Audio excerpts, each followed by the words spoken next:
SLBC tunnel ప్రమాదంలో ఈ రోజుతో 10 రోజులు కావస్తోంది. 10వ రోజు సహాయక చర్యలు కొనసాగుతున్నాయి. అయితే జీపీఆర్ మెషిన్ తో కొన్ని ప్లేసులు అన్వేషించామని కలెక్టర్ చెప్తున్నారు. కానీ అక్కడ తవ్వి చూస్తే ఒక మెటల్ వచ్చింది. ఎగ్జాక్ట్ గా జీపీఆర్ మెషిన్ పరికరం సంబంధించి ఆర్టీవీ నేను మీకు చాలా క్లియర్ గా చెప్పుకొచ్చాను. జీపీఆర్ మెషిన్ అనేది కింద గ్రౌండ్ లెవెల్లో కొన్ని వేవ్స్, రేడియో వేవ్స్ని పంపించి దాని ద్వారా ఎలక్ట్రోమాగ్నెటిక్ వేవ్స్ని పంపించి దాని ద్వారా కొన్ని ఫ్రీక్వెన్సీస్ని రికార్డ్ చేస్తుంది. అంటే అక్కడ బండరాయ ఉండొచ్చు, మెటలే ఉండొచ్చు, ఇంకేదైనా ఉండొచ్చు. అబ్నార్మల్ ఫ్రీక్వెన్సీలు రికార్డ్ అయి చూసిన తర్వాత లోపలికి తవ్వితే కానీ అక్కడ ఏముందనేది తెలియదు. అయితే ఇక్కడ కొన్ని ప్లేసెస్ మార్కింగ్ చేశారు కదా, ఆ ప్లేసెస్ మార్కింగ్ చేసిన చోట కేవలం మెటల్ మాత్రమే దొరికిందట. అక్కడ దొరికింది శవాలు కాదట. ఇది కలెక్టర్ చెప్తున్నారు. కానీ ఎక్కడైతే మార్క్ చేశామో ఆ మార్క్ చేసిన చోట తవ్వి చూస్తే మెటల్ దొరికింది అని చెప్పి ఇటు కలెక్టర్ చెప్తున్నారు. టీబీఎం ముందు భాగం సవాల్గా మారింది. రైల్వే అల్ట్రా థర్మల్ కట్టర్స్ సాయంతో దాన్ని తొలగించే ప్రయత్నం చేస్తున్నాము. ఇప్పటికీ టనల్ బోర్ మెషిన్ కటింగ్ చివరి దశకు చేరినట్టుగా కలెక్టర్ చెప్తున్నారు. నీటి తొలగింపు ప్రక్రియ ఇంకా వేగంగా కొనసాగుతుంది అని చెప్పి కలెక్టర్ అంటున్నారు. సహాయక చర్యలకి మరొక 2-3 రోజులు పట్టే అవకాశం ఉంది. అంటే ఇంకో 2-3 రోజుల పాటుగా సహాయక చర్యలే కొనసాగుతాయంటే ఆ మృతదేహాలని వెలికి తీయాలంటే ఇంకా ఎంత సమయం పడుతుందో క్లారిటీ లేదు. ఇంతకీ ఆ మృతదేహాలు ఎక్కడున్నాయో కూడా తెలియడం లేదు. అంతా మిస్సింగ్. 8 మృతదేహాలు మిస్సింగ్. ఇప్పటివరకు జీపీఆర్ పరికరం ఇక్కడ చూడండి, జీపీఆర్ పరికరం కనబడుతోంది కదా, అది గ్రౌండ్ పైన పెట్టి అక్కడ కింద ఎలక్ట్రోమాగ్నెటిక్ వేవ్స్ని పంపిస్తే దాని ద్వారా ఏదైనా అబ్నార్మల్ ఫ్రీక్వెన్సీస్ రికార్డ్ అయితే అప్పుడు కింద ఏదైనా ఉందా అని చెప్పి మార్కింగ్ చేస్తారు. ఆ మార్కింగ్ చేసిన చోట తవ్వి చూస్తే ఇప్పుడు మెటల్ బయటపడిందట. అంటే డెడ్ బాడీస్ లేవు, మృతదేహాలు లేవనేది తేల్చేస్తున్నారు. మరి అక్కడ మృతదేహాలు ఎక్కడికి పోయాయి, అసలు ఏం జరుగుతోంది? ఇంతకీ సహాయక చర్యలు జరుగుతున్న సిచ్యువేషన్లో మృతదేహాలు ఉన్నాయా లేదా, ఇలా అనేక అనుమానాలు అయితే ఉన్నాయి. ఒకసారి ఆర్టీవీతో ఎక్స్క్లూజివ్గా కలెక్టర్ మాట్లాడారు. ఆయన ఏం మాట్లాడారో చూద్దాం. ఎస్ఎల్బిసి ఘటనా ప్రదేశం దగ్గర 10వ రోజుకు చేరుకున్న రెస్క్యూ ఆపరేషన్స్. ఈ నేపథ్యంలో ఎటువంటి పురోగతి సాధించడం జరిగింది, నిన్న ముఖ్యమంత్రి మీటింగ్ తర్వాత ఎటువంటి డెవలప్మెంట్ చోటు చేసుకుని తెలుసుకునే ప్రయత్నం చేద్దాం. మనతో పాటు కలెక్టర్ సంతోష్ ఉన్నారు, ఆయనతో మాట్లాడే ప్రయత్నం చేద్దాం. సంతోష్ గారు నమస్తే అండి. ఆపరేషన్కి సంబంధించి 10 రోజుకు చేరుకున్నాయి. నిన్న అన్ని టీమ్స్ని కోఆర్డినేట్ చేసుకుంటూ ముందుకు వెళ్ళమని చెప్పినట్టు తెలుస్తోంది ముఖ్యమంత్రి. సో ఈ నేపథ్యంలో ఎటువంటి అడుగులు పడ్డాయి, రెస్క్యూ ఆపరేషన్స్లో ఎటువంటి పురోగతి సాధించడం జరుగుతుంది ఈ రోజు నుంచి? సో మనకి గ్రౌండ్ పెనట్రేటింగ్ రాడార్ దాన్ని తీసుకొని కొన్ని ప్రాబబుల్ లొకేషన్స్ మనం తీసుకోవడం జరిగింది. ఆ ప్లేసెస్లో మనము సెర్చ్ చేయడం జరుగుతుంది. అలా ఒక 2 ప్లేసెస్లో మనం సెర్చ్ చేయడం జరిగింది. అయితే ఆ 2 ప్లేసెస్లో మనకి మెటల్ రావడం జరిగింది. ఈ జీపీఆర్ ఎట్లా పనిచేస్తుందంటే ఎలక్ట్రోమాగ్నెటిక్ సిగ్నల్ పంపించి ఏమైనా మన మడ్ కాకుండా, డెబ్రిస్ కాకుండా వేరేది ఏమన్నా ఉంటే అది ఐడెంటిఫై చేయగలుగుతుంది. సో అది మనము చేసాము. సో ఫైనల్గా మనకు మెటల్ రావడం జరిగింది. సో 2 ప్లేసెస్లో అట్లా రావడం. సో రిమైనింగ్ 2 ప్లేసెస్లో ఇప్పుడు ఇంకా excavation is going on. So అక్కడ ఏమొస్తుంది అనేది మనం చూస్తున్నాము. ఆ విధంగా రెస్క్యూ ఆపరేషన్ మనం ముందుకు పోతుంది. ఇంకొకటి మనకి ఈ ఎదురుగా టనెల్ బోరింగ్ మిషన్ యొక్క రేర్ పార్ట్ మనకు అబ్స్ట్రక్షన్గా ఉండే. సో మనం రైల్వేస్ నుంచి ఈ అల్ట్రాథర్మిక్ కట్టర్ తీసుకొచ్చి దాన్ని కూడా మొత్తం కట్ చేయడం జరిగింది. ఇప్పుడు దాన్ని కొంచెం తీసేస్తే మనం ఫర్దర్గా మనము మాన్యువల్గా కాకుండా మెషిన్స్తో ఎక్స్కవేషన్ చేయడానికి స్టార్ట్ అవుతుంది. సో అది కూడా మనం ఆల్మోస్ట్ కంప్లీట్ చేసే సిచ్యువేషన్కి వచ్చినాము. సో ఇంకా రెస్క్యూ ప్రాసెస్ అనేది కంటిన్యూ అవుతుంది. ఒకవేళ అంటే ముందు ఆ రేట్ పార్ట్ని తీసేస్తే కనుక అది బేసికల్గా అక్కడ బేస్ అయి ఉంది, పెద్ద ప్రమాదాన్ని ఆపుతుంది అంటూ కూడా ఒక ప్రచారం జరుగుతుంది. నిజంగా అటువంటి ప్రమాదం ఉందా, దాన్ని టచ్ చేసే ప్రయత్నం జరుగుతుందా, అసలు ఏం జరుగుతుంది అక్కడ? లేదు, అటువంటిది మనము ఒక 2-3 డేస్ చూసాము, ఆలోచించాము, ఎక్స్పర్ట్ని పంపించాము. అందరినీ పంపించి అందరు ఎక్స్పర్ట్ ఒపీనియన్ తీసుకున్న తర్వాతనే, ప్రమాదం లేదని తెలిసిన తర్వాతనే దాన్ని మనం తీయడం జరుగుతుంది. సో దాని నుంచి వచ్చే ఇబ్బంది ఏం లేదు. సో మనకి బార్డర్ రోడ్ ఆర్గనైజేషన్లో మొత్తం టన్నెల్స్ పనిచేసే ఎక్స్పర్ట్స్ ఇక్కడికి వచ్చారు. సో వాళ్ళందరూ కూడా లోపలికి వెళ్ళి చూడడం జరిగింది. వాళ్ళ ఒపీనియన్ ప్రకారమే మనం ముందుకు వెళ్తున్నాం. అలాగే వాటర్కి సంబంధించి నిష్ణాతులు కావచ్చు, నిపుణులు కావచ్చు, వాళ్ళందరూ ఇప్పుడు దాని మీద వర్క్ చేస్తున్నారు నీటి ఊటని కంట్రోల్ చేయడానికి. దాని విషయంలో ఎటువంటి కీలక అడిగిన పడిగింది అంటే వాటింత ఇన్ఫర్మేషన్ ఏమైనా అందుతుందా మనకి? ఇమీడియట్గా అనేది దాని మీద కాదు మనం పని చేసేది. వాటర్ సీపేజ్ మనకు ముందు నుంచి ఉంది, 4 years టుగెదర్ మనకు ఉంది. సో వాటర్ సీపేజ్కి సంబంధించిన డీవాటరింగ్ సిస్టమ్ కూడా మనకు ముందుకు ఉంది. సో మనకి ఇమీడియట్గా ఈ ఇన్సిడెంట్ జరిగినప్పుడు అందులో ఒక పంప్ ఆగిపోవడం వల్ల, ఎక్సెస్ వాటర్ రావడం వల్ల మనకి డీవాటరింగ్ సిస్టమ్ అనేది కొంత ఆగింది. అది స్టెబిలైజ్ అయింది కాబట్టి వాటర్ ఏదైతే వస్తుందో అది డీవాటరింగ్ నడుస్తుంది. సో ఇమీడియట్గా ఆపడానికి కాదు, బట్ ఫర్దర్గా ఈ టోటల్ సిస్టమ్ని మనము అండర్స్టాండ్ చేసుకోవాలి, స్ట్రక్చర్ని అనేది ఆలోచన. దానికోసం మిగతా ఎన్జిఆర్ఐ కానీ వాళ్ళు కానీ, ఈ నేషనల్ సెంటర్ ఫర్ సిస్మాలజీ కానీ వాళ్ళు వర్క్ చేస్తారు. మీరు అన్నట్టుగా జీపీఆర్కి సంబంధించి యూజ్ చేసినప్పుడు మీరు అక్కడ ఆ జరిగిన ఆపరేషన్ అక్కడితోనే జరుగుతుంది, ఇప్పుడు ఎక్స్టెండ్ చేయడం జరిగిందా? నో ఇప్పుడు జీపీఆర్ అనేది యూజ్ చేసిన దాన్ని మాన్యువల్గా మనం ఒక టీం అక్కడ చేస్తుంది, ఇంకో టీం మనకి ఇక్కడ కటింగ్ చేస్తూ ఉంది, ఈ tunnel boring machine cutting. So అది ఎండుకు వచ్చింది. సో ఆ టనల్ బోరింగ్ మిషన్ మనం కట్ చేసినామంటే మనం ఎక్స్కవేటర్ కూడా ముందుకు తీసుకెళ్తాం. సో అదొకటే ఆపరేషన్ కాదు, ప్యారలల్గా ఇది కూడా నడుస్తుంది, ఇది కూడా ఈ షిఫ్ట్లో అయిపోతుందని అనుకుంటున్నాము. నెక్స్ట్ షిఫ్ట్ నుంచి వాంట్ సెండ్ ఈ టనల్ బోరింగ్ మిషన్ నుంచి కూడా అప్పుడు మాన్యువల్గా కాకుండా మిషన్తో తీసుకోవాలనేది. సో ఇది ప్యారలల్గా నడుస్తూ ఉన్నాయి, అదొకటే కాదు. ఇప్పుడు ప్రాబబిలిటీస్ ఆలోచించినప్పుడు, ఎందుకంటే ఇది జీపీఆర్ని బేస్ చేసుకుని మనం ఆ ఎక్స్కవేషన్ తవ్వకాలు జరుపుకునే సిచ్యువేషన్. సో ఇప్పుడు ఎటువంటి క్యాలిక్యులేషన్లు వెళ్ళడం జరుగుతుంది, ఎటువంటి మూవ్స్ ఉంటున్నాయి ఇప్పటి నుంచి రెస్క్యూ విషయంలో? ఒకటి జీపీఆర్ సిస్టమ్తోని మనం మాన్యువల్గా చేస్తున్నాం. రెండోది ఈ మిషన్ని కట్ చేసేస్తే మనం ఎక్స్కవేటర్ని పంపిస్తాం. ఎక్స్కవేటర్ని పంపించి ఎక్స్కవేటర్ నుంచి మనం తీసేస్తాం, మట్టిని తీసేసి ఈ ఫర్దర్గా మన ప్రాసెస్ కూడా ముందుకు వెళ్తూ ఉంటాయి. So rescue process will continue. అది ఒక ప్రాసెస్ ఒక దగ్గర జరుగుతుంది, ఇది ఒక దగ్గర జరుగుతుంది, రెండు ప్యారలల్గా నడుస్తూనే ఉంటాయి. సో ఒకదానికి ఏం సంబంధం లేదు, ఎక్కడ కూడా రెస్క్యూ అవ్వట్లేదు. సో కటింగ్ జరుగుతుంది, డీసిల్టింగ్ జరుగుతుంది, డీవాటర్ జరుగుతుంది. ఇవి కాకుండా అడిషనల్గా మనం యాజ్ పర్ జీపీఆర్ డేటా ఒక టీంని అక్కడ పెట్టడం జరిగింది. అట్లా మీ అంచనా ప్రకారం ఎన్ని రోజులలోపు మనకి ఆ డెవలప్మెంట్ చోటు చేసుకునే అవకాశం ఉంది దానికి సంబంధించి? ఇది అడిగినప్పుడల్లా నేను ముందు నుంచి కూడా చెప్తున్నాను, మా primary objective as early as possible ఈరోజు వీలైతే ఈ రోజే కంప్లీట్ చేసుకోండి. మా అంచనా ప్రకారం ఒక 2 days పడుతుందని అనుకుంటున్నాను. Thank you so much Santosh గారి అంశానికి సంబంధించి క్లారిటీ ఇచ్చే ప్రయత్నం చేసుకుని మొత్తంగా అయితే మాత్రం ఇక్కడ ఉన్నతాధికారులు ఒకటే చెప్పడం జరుగుతోంది, పూర్తిగా రెస్క్యూ ఆపరేషన్కి సంబంధించి జరుగుతున్న ప్రక్రియలో భాగంగా చూసుకుంటే కనుక సిచ్యువేషన్స్ అనేవి రెస్క్యూ ఆపరేషన్స్ అయితే మాత్రం కంటిన్యూ అవుతున్నాయి. ఇటు ఉన్నతాధికారులు కూడా ఇక్కడే ఉండి పర్యవేక్షించినట్టు ఇంకొక 2 రోజుల సమయం పట్టే అవకాశం ఉంటుందంటూ కూడా కలెక్టర్ సంతోష్ కుమార్ చెప్తున్న పరిస్థితి. ఎస్ఎల్బీసీ దగ్గర ఘటన జరిగి 10 రోజులు కావస్తుంది. ఈ నేపథ్యంలో ప్రస్తుతం ఆపరేషన్స్ ఎంతవరకు వచ్చే తెలుసుకునే ప్రయత్నం చేద్దాం. మనతో పాటు ఎస్పీ వైభవ్ గైక్వాడ్ ఉన్నారు, వాళ్ళతో మాట్లాడే ప్రయత్నం చేద్దాం. ఎస్పీ సాబ్, ఎంతవరకు వచ్చాయండి ఆపరేషన్స్? ఎందుకంటే 10 రోజులు కావస్తుంది ఈరోజు. సో ఈరోజు ఈ ప్రమాదం జరిగిన తర్వాత 10th డే ఆపరేషన్. ఇప్పుడే మార్నింగ్ ఒకటి షిఫ్ట్, ఆఫ్టర్నూన్ కూడా ఒకటి షిఫ్ట్ లోపల పోయింది.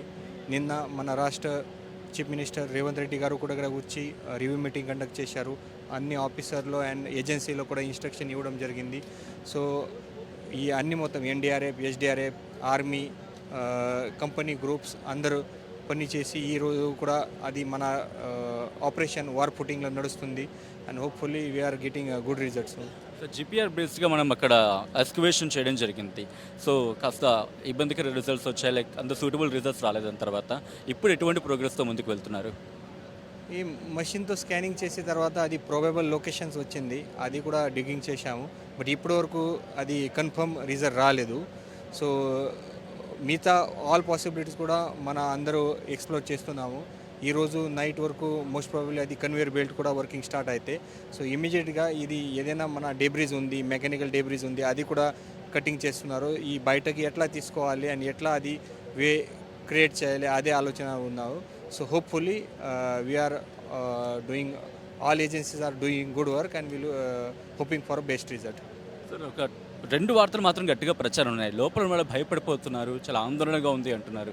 నిజంగా అటువంటి సిచ్యువేషన్ ఉందా? First question. అండ్ రెండోది టీబీఎం మిషన్కి సంబంధించి కాస్త రిస్క్ ఉంది అంటున్నారు. సో దీంట్లో వాస్తవం ఎంత సార్?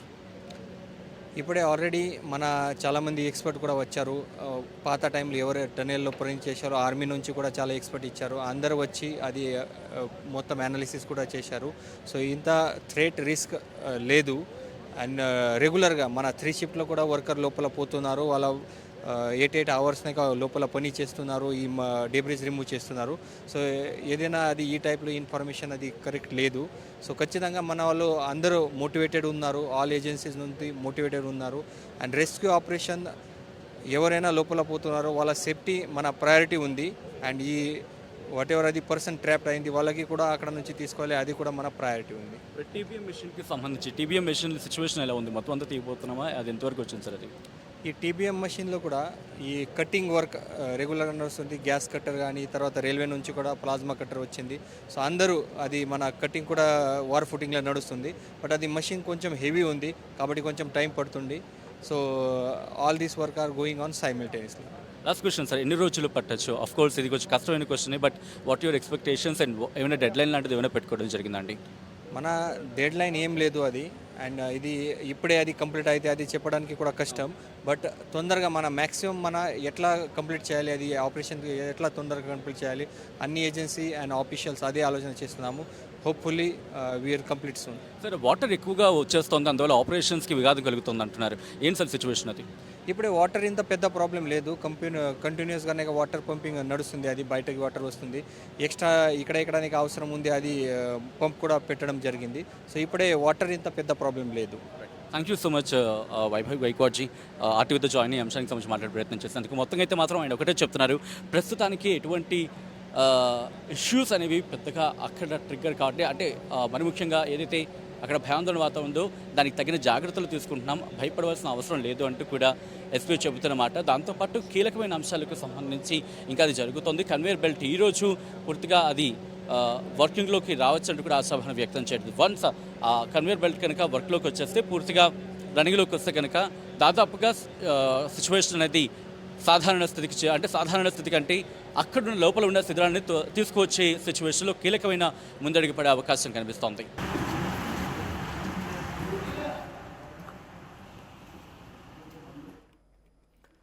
సో ఇది అధికారులు చెప్తున్నమాట. ప్యారల్గా వర్క్స్ జరుగుతూనే ఉన్నాయి. ఒకవైపు టీబీఎం మిషన్ కటింగ్ కార్యక్రమం జరుగుతోంది, మరోవైపుగా అక్కడ డీవాటరింగ్ జరుగుతోంది, సిల్ట్ రిమూవల్ జరుగుతోంది.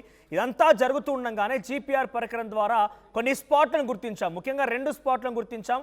మొదటి స్పాట్లో చూస్తే అక్కడ ఎటువంటి మృతదేహాలు లేవు, మెటల్స్ దొరికాయని చెప్పారు. మరొక స్పాట్లో కూడా ఆ రకంగానే ఉంది. ఆ తర్వాత మళ్ళొక 2 స్పాట్లు గుర్తించాం. ఇంకా అక్కడ కూడా తవ్వకాలు చేపట్టాల్సిన అవసరం ఉంది. టీబీఎన్ మిషన్ సంబంధించి ఆ విడి భాగాలను తొలగించే ప్రక్రియ చివరి దశకు చేరుకుంది. అది చేరుకున్న తర్వాత ఎక్స్కవేషన్ కోసం, అంటే మట్టి తొలగింపు కోసం టెక్నాలజీ యూజ్ చేసి అక్కడ వరకు రీచ్ అవుతాం. ఎందుకంటే అడ్డుగా టీబీఎం మిషన్ పరికరాలు ఉన్నాయి కాబట్టి చివరి వరకు ఆ టెక్నాలజీ, అంటే మెషిన్స్ని కానీ ఇంకా ఏవి తీసుకెళ్ళలేకపోతున్నాం. వన్స్ ఆ టీబీఎం మిషన్ని అడ్డుగా ఉన్నటువంటి దాన్ని కనుక తొలగించినట్టయితే వెంటనే అక్కడ ఉన్న మట్టిని కానీ వాటిని తొలగించే అవకాశం ఉందని చెప్తున్నారు. సుమారుగా ఇది ఇంకో 2 రోజులు పట్టే అవకాశం ఉందండి. అంటే కేవలం అక్కడ సహాయక చర్యలు కొనసాగించడం కోసమే ఇంకా 2 రోజులు పట్టే అవకాశం ఉంది. ఆ తదుపరి మృతదేహాలు వెలికితీస్తారంటగా చెప్పకని చెప్తున్నారు అధికారులు. చూద్దాం మరి ఏం జరుగుతుందనేది. సచిన్ లైవ్లో అందుబాటులో ఉన్నారు. సచిన్, ఏం జరుగుతోంది ఈరోజు? అప్డేట్ ఏంటి? ముఖ్యంగా జీపీఆర్ పరికరం ద్వారా కూడా ఆ ఎలక్ట్రోమాగ్నెటిక్ వేవ్స్ని పంపించినా కూడా ఎగ్జాక్ట్ మనం గుర్తించలేకపోయాం. మృతదేహాలకు సంబంధించి కొన్ని మెటల్స్ లాంటి దొరికే. అందరికంటే ముందుగా ఆర్టీవీ చెప్పింది ఈ జీపీఆర్ పరికరం కేవలం అక్కడ గ్రౌండ్ లెవెల్లో, బిలో ద గ్రౌండ్ బయటికి కనిపించినటువంటి ఆ మట్టి కాకుండా లోపల ఏముందనేది కొంత అబ్నార్మల్గా ఫ్రీక్వెన్సీస్ ద్వారా చూపిస్తుంది, కానీ ఎగ్జాక్ట్గా డెడ్ బాడీస్ కాదు అని తేల్చేసాం. సో అప్పుడు అనుకున్నట్టుగానే జరిగింది. మరొక 2 మార్కింగ్స్ కూడా ఉన్నాయట. బహుశా అక్కడనే ఉండే అవకాశం ఉందా, ఎటువంటి మెటల్స్ లేదా బండరాలు ఉండే అవకాశం ఉందా? ఏం తెలుస్తోంది? రైట్, ఇదే అంశానికి సంబంధించి కలెక్టర్ని నేను ప్రశ్నించడం జరిగింది. ఏం జరుగుతుంది అన్నప్పుడు ఆయన సమాధానం ఇచ్చింది ఏంటంటే కనుక 2 లొకేషన్కి సంబంధించి ఈ సర్చ్ ఆపరేషన్స్ కావచ్చు, లేకపోతే వీటి అక్కడ గ్రౌండ్ని పరిశీలించే ప్రయత్నంలో భాగంగా 2 చోట్ల మాత్రం మెటల్స్ డిటెక్ట్ అయ్యాయంటూ చెప్పుకొచ్చారు జీపీఆర్ పరికరం ద్వారా.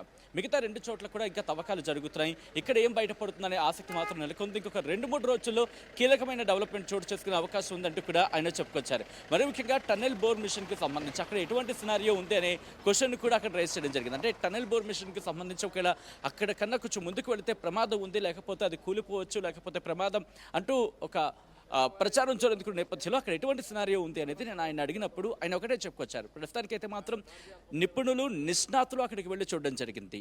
అది నేవీ కావచ్చు, మరి ముఖ్యంగా ఆర్మీ కావచ్చు, దాంతోపాటు బోర్డర్కి సంబంధించిన మరిన్ని ఫోర్సెస్ కావచ్చు, ఇలా అక్కడికి వెళ్ళి అక్కడ సిచ్యువేషన్ చూశారు.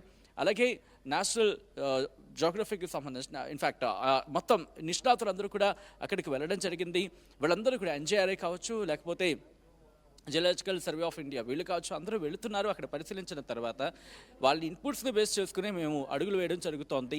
మరి ముఖ్యంగా రిస్క్ మేనేజ్మెంట్ని, రిస్క్ అసెస్మెంట్ని, అంటే రిస్క్ అసెస్ చేయడం, రిస్క్ మేనేజ్ చేసుకోవడం, దాంతోపాటు ఈ రెండింటినీ క్యాలిక్యులేట్ చేసుకుంటూ అక్కడికి వెళ్తున్న రిస్క్ ఆపరేషన్స్, అంటే రెస్క్యూలో పాల్గొనడానికి ఎటువంటి ఇబ్బంది లేకుండా ముందుకు వెళ్తామంటే చెప్పుకొస్తున్నారు. So coming back to the subject, మీరు అడిగిన క్వశ్చన్కి సంబంధించిన వచ్చే ప్రయత్నం చేస్తే కనుక ఎస్, 2-3 రోజుల్లో కీలకమైన డెవలప్మెంట్ చోటు చేసుకునే అవకాశం ఉన్నట్టు తెలుస్తోంది. ఎందుకంటే ఇక్కడ టీబీఎం మెషిన్కి సంబంధించి, అంటే 2 పార్ట్స్కి డివైడ్ చేసుకున్నప్పుడు టీబీఎం మెషిన్కి సంబంధించి కటింగ్ చేసేవారు వేరు, అట్ ద సేమ్ టైం తవ్వకాలకు సంబంధించి వేరు. ఇలా మనం పార్ట్స్ కింద డివైడ్ చేసుకుంటే కనుక ఆ టీబీఎం మెషిన్ అనేది కటింగ్ అనేది కంటిన్యూ అవుతుంది. రైల్వేకి సంబంధించి అల్ట్రా థర్మల్ కటర్స్ ఆ సాయంతో వాటిని డిస్మాంటిల్ చేయడం జరుగుతుంది. మిగిలిన చిన్న చిన్న ముక్కలుగా వాటిని తొలగించడం జరుగుతుంది. ఈ తొలగించిన ముక్కల్ని అక్కడ అరౌండ్ 1.5 కిలోమీటర్ వరకు నడిచి దాని మీద తరలించిన పరిస్థితి. ఇక్కడ రేపు ఇంకొక కీలకమైన డెవలప్మెంట్ చోటు చేసుకునే అవకాశం కనిపిస్తోంది. అదేంటంటే కనుక కన్వేయర్ బెల్ట్కి సంబంధించి కన్వేయర్ బెల్ట్ కనుక తిరిగి పునరుద్ధరించబడితే ఆ కన్వేయర్ బెల్ట్ ద్వారా ఆల్రెడీ మనం ఈ అంశానికి సంబంధించిన స్టోరీ కూడా చేయడం జరిగింది మనోజ్ మనం. సో ఆ కన్వేయర్ బెల్ట్ ద్వారా ఎండ్ పాయింట్కి మెటీరియల్ అనేది వచ్చేస్తుంది. అంటే ఈ బురద కావచ్చు, లేకపోతే చిన్న చిన్న శిథిలాలు కావచ్చు, రాళ్ళు కావచ్చు, ఇవన్నీ కూడా ఆ కన్వేయర్ బెల్ట్ తీసుకొచ్చేస్తాయి. మాన్యువల్గా ఎక్కువ శ్రమ పడదు. దాంతో ఏమవుతుందంటే అక్కడ పని స్పీడప్ అవుతుంది. దాంతోపాటు ఆ తవ్వకాలు అనేవి ఇంకా జోరందుకుంటాయి. రెండోది ఎప్పుడైతే మాన్యువల్గా జరుగుతుందో అట్ ద సేమ్ టైం ఇక్కడ టీబీఎంకి సంబంధించి టన్నెల్ బోర్ మిషన్, ఆ టన్నెల్ బోర్ మిషన్ని పూర్తిగా కటింగ్ అనేది బహుశా ఒక 2-3 రోజుల్లో జరగచ్చు అంటూ కూడా అధికారులు చెప్తున్న పరిస్థితి. అది కూడా అయిపోతాయి.